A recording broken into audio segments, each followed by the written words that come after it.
মুরাদনগরে যে আসিফ মাহমুদ কি ছিল একটা, ও 15 কোটি টাকা নিয়ে গেছে, সেটা আমাদের নিজস্ব রাজস্ব টাকা 15 কোটি টাকা। আর একজন হাসনাত আব্দুল্লাহ, ও নিয়ে গেছে 10 কোটি টাকা।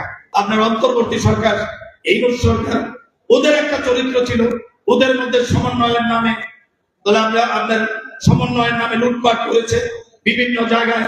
তারা হেন কোনো কাম নেই, আকাম নেই, করে নাই।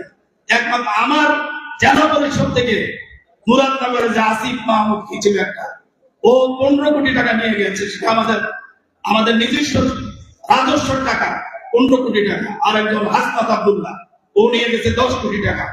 এটা হলো সমন্বয়ের অবস্থা। এটা হলো যেটা তারা চেয়েছিল, যে বাংলাদেশ তারা একটা সমন্বয়ের রাজনীতি, কিন্তু সেটা ছিল না, তাদের মধ্যে ছিল না। তো সুতরাং ওদের চরিত্র ছিল একটা, ওই সরকারের অন্তর্বর্তী সরকারের।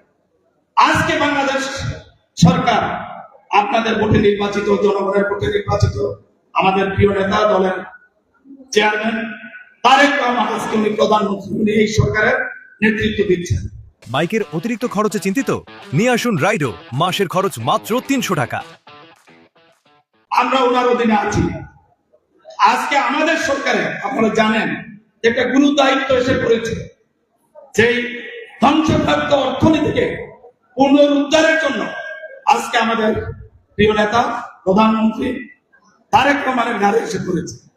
ওনার দায়িত্বে পড়েছে যে অর্থনীতি ধ্বংস করেছিল, এটাকে পুনরুদ্ধারের জন্য, সেটা নিয়ে উনি কাজ করছেন।